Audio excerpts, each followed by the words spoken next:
नमस्ते मित्रांनो, मैदान रिपोर्टरमध्ये आपल्या सगळ्यांचं स्वागत आहे। आपण आलो आहोत सांगली जिल्ह्यातील आटपाडी तालुक्यातील पांढरेवाडी पुजारवाडी या गावामध्ये। मित्रांनो, या ठिकाणी दिनांक 14 फेब्रुवारी रोजी शिवजयंतीनिमित्त शिवप्रतिष्ठान पांढरेवाडी पुजारीवाडी दिगंची यांनी जाणता राजा केसरी हे ओपनचं भव्य दिव्य मैदान आयोजित केलं आहे। मित्रांनो, या मैदानाचं स्वरूप कसं आहे, येथील फाट्या कशा आहेत, येथील नियम अटी कशा आहेत, हे सगळं आपण या मुलाखतीच्या माध्यमातून आयोजकांकडून जाणून घेणार आहोत। चला तर मग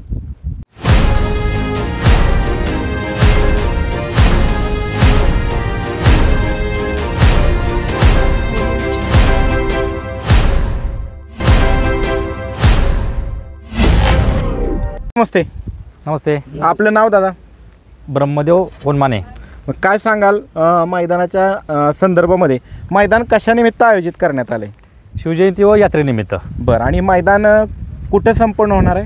हे पुजारवाडी पांढरेवाडी गावामध्ये संपन्न होणार आहे। फाटी कुठली ही? पुजारवाडीमध्ये। बरं, ह्या फाटीवरती किती मैदान होऊन गेले दादा आतापर्यंत? ह्याच्यापूर्वी 3 मैदान झालेले आहेत, म्हणजे आता हे होणार चौथं मैदान आहे। बरं, मैदानाची तारीख काय, किती तारखेला हे मैदान संपन्न होणार आहे? 14 फेब्रुवारी। बरं, आणि मैदानाच्या परवानगीची प्रोसेस कुठपर्यंत आली दादा? पूर्ण झालेली प्रोसेस सगळी पूर्ण आहे। पूर्ण झालेली आहे। मैदान ओपन आहे का आदत आहे? ओपन आहे। बरं, मैदानाचं बक्षिसाचं स्वरूप प्रथम ते शेवटपर्यंत सांगा।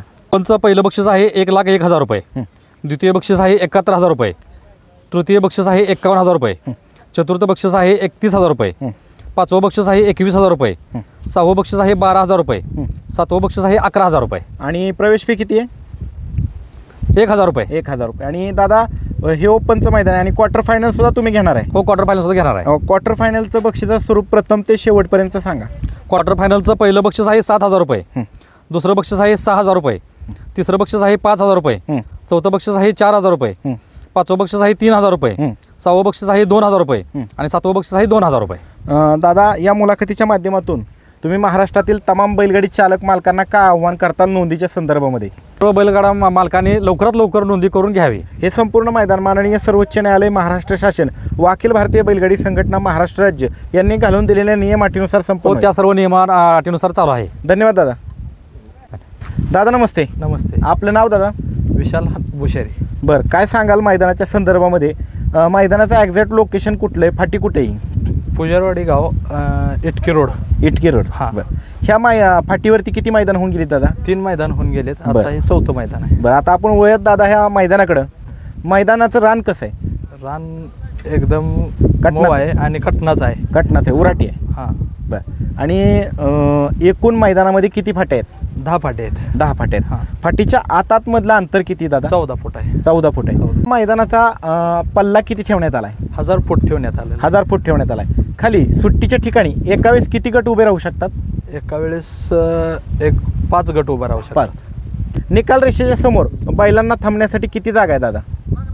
1000 फूट। बरं, आणि मैदानाला एकूण किती टक्के बॅरिकेड असणार आहे? 50% बॅरिकेड असते। ज्या दिवशी मैदान संपूर्ण होणार आहे त्या दिवशी ह्या ठिकाणी संपूर्ण दिवसभर पशुवैद्यकीय अधिकारी उपलब्ध असणार आहेत। त्याचबरोबर ॲम्ब्युलन्सची व्यवस्था केली असणार की। त्याचबरोबर हे मैदान गावापासून लांब आहे, टेकडीच्या परिसरात आहे, त्याच्यामुळे पिण्याच्या पाण्याची व्यवस्था करण्यात आली, पाण्याची सोय करण्यात आली। ह्या मैदानाच्या आजूबाजूला धोकादायक परिस्थिती निर्माण करणारा घटक विहीर, ओढा, नाला, दरी असं काय सुद्धा नाही। बरं, ह्या मुलाखतीच्या माध्यमातून तुम्ही काय आव्हान करताल महाराष्ट्रातील तमाम बैलगाडी चालक मालकांना नोंदीच्या संदर्भामध्ये? नोंदीच्या संदर्भामध्ये बैलगाड्या मालकांनी सगळ्यांनी नोंद फास्टमध्ये करून घेण्यात यावी। व मैदान एक पारदर्शक पडलं जाईल, काही तडजोड होणार नाही। व निकाल देण्यासाठी आटपाडी तालुक्याचे बैलगाडा संघटनेचे अध्यक्ष व आमचे यात्रा कमिटीचे सदस्य ते निकाल देण्यात पारदर्शकपणे देतील। बरं, हे संपूर्ण मैदान माननीय सर्वोच्च न्यायालय, महाराष्ट्र शासन आणि अखिल भारतीय बैलगाडी संघटना यांनी घालून दिलेल्या नियम अटीनुसार पार पडेल का? हां, पार पडणार। आम्हाला या मैदानाचा फायनल स्वच्छ सूर्यप्रकाशात पाहायला मिळेल का? होय, मिळणार।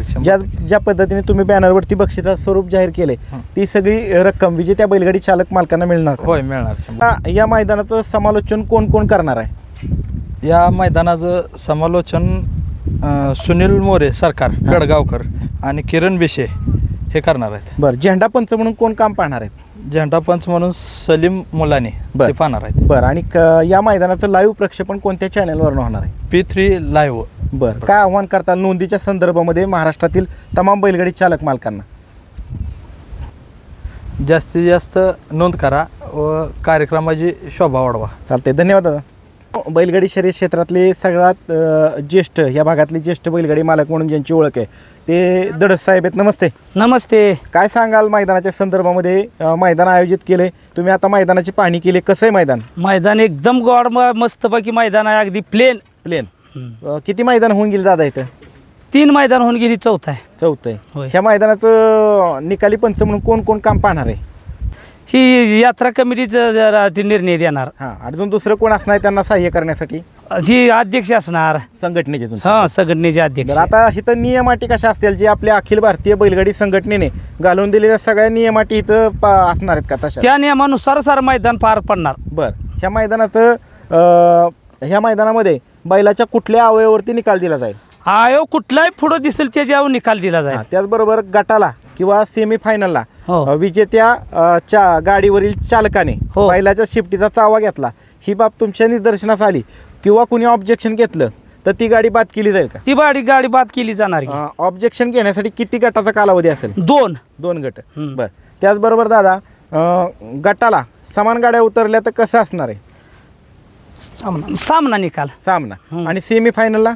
सेमीफायनलला दोघांचं संगनमत एक झालं तर नसेल तर चिठ्ठी टाकून बारक्या पोरानुसार बरं पळवली जाईल. बरं, त्यानंतर चिठ्ठी टाकूनच. हं. बरं, त्याचबरोबर दादा लॉबी टचचा निर्णय कसा असणार आहे? ओपनचं मैदान आहे. लॉबी टचला निकाल आहे. लॉबी टचला निकाल आहे, तास पलटीला निकाल नाही. हां, म्हणजे लॉबीच्या बाहेर एक पाय किंवा एक चाक गेलं तर गाडी बाद राहणार. हो. बरं, डबल बैल पळला तर किती वेळ बैलगाडी मालक ऑब्जेक्शन घेऊ शकतो? मग दिवसभर घेऊ शकतो. बरं, त्याला काय नियम काय असणार आहेत? त्याला नियमवाले आहेत की त्याला संघटनेचे सांगते ते नियमानुसार करणार ते. बरं, म्हणजे ऑब्जेक्शन घ्यायचं असेल तर पुरावा वगैरे आणून हो दाखवा. हो, पुरावा त्या गटातला पुरावा आणून त्यांनीच ये जाईल, कसं कोण बाकी बघणार नाही. बरं बरं बरं. आणि खाली पट्टीची व्यवस्था करण्यात आली का? हो, पट्टीची व्यवस्था करून अशी पट्टी टाकली, त्या पट्टीच्या मोहरात 10 गट जाणार खाली जाणार. हो. बरं, मागच्या साईडला. हो. बरं, आणि तिथं कॅमेऱ्याची व्यवस्था करण्यात आली? सगळी व्यवस्था आहे. बरं, त्याचबरोबर तिथं नियम कसा असणार आहे सुट्टीला? संघटनेच्या नियमानुसार सगळं होणार. तर काय सगळं संपूर्ण मैदान? हो, सगळं होणार. त्यात काही कोणाची फॅसिलिटी चालणार नाही, तर असं मैदान होणार. बरं, एकदम पारदर्शक. हो, पारदर्शक. काय आव्हान करताल महाराष्ट्रातील तमाम बैलगाडी चालक मालकांना ह्या मुलाखतीच्या माध्यमातून? मुलाखतीच्या उपस्थित सर्वांनी नोंद करून ह्या स्वभाव वाढवा ह्या मैदानाशी, आणि गाड्या भरपूर यावा त्या सर्व बैलगाडीला वाल्याला सगळ्याला विनंती. चालते, धन्यवाद दादा. दादा नमस्ते. हा, नमस्ते. नाव काय आपलं? महादेव जगन्नाथ बुरुंगे. गाव कुठलं? दिगंजी पुजारवाडी.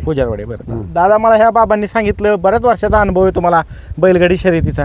हो. काय बैलगाडी शर्यतीमध्ये काय काम केलं तुम्ही? झेंडापंच काम केलंय पहिले 2 वर्ष. बरं. नंतर सलग 10 वर्ष पुकारण्याचं काम केलंय. पुकारणं समालोचक म्हणून काम हा, केलं. समालोचक. नंतर 10 वर्ष कुठल्या भागात समालोचन केलं? आटपाडी आणि दिगंजी पुजारवाडी. बरं, एवढ्या सांगली जिल्ह्यातले? हा, सांगली जिल्ह्यातलं काय असेल ते. बरं. आणि त्यावेळेस बक्षीस किती असायची? पहिले आमच्या पुजारवाडीला पहिलं बक्षीस होतं 200 रुपये. बरं, 30-35 वर्ष कालावधी त्या पूर्वीचा. हा, पूर्वीचं. आणि आता किती झाले? आता 1 लाख झाले. बरं.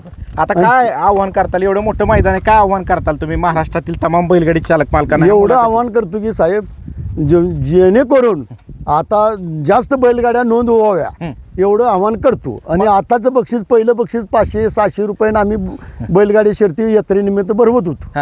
आणि आताच्या काळात 1 लाख रुपये पहिलं बक्षीस आहे. आणि सर्व बैलगाडी चालक मालकांनी आम्हाला सहकार्य करावं, यात्रेनिमित्त आमच्यात उपस्थित राहावं. आणि मैदान कसं पार पडेल? मैदान 1 नंबर पार पडणार, 2 नंबर केलं जाणार नाही. बरं, चालते, धन्यवाद. हां, धन्यवाद. नमस्ते. आपलं नाव काय दादा? वस्ताद मधुकर पवार, दिगंज पुजारवाडी. बरं, काय सांगाल मैदानाच्या संदर्भात? तुम्ही जुने बैलगाडी मालक ह्या भागातले, पाहणी केली मैदानाची, काय सांगाल? मी एकच आवाहन करतो की महाराष्ट्रातील तमाम बैलगाडी शौकीनांनी आमच्या यात्रेला बैलगाडीला नोंद करून सहकार्य करावं. बरं, चालतंय, धन्यवाद दादा. धन्यवाद.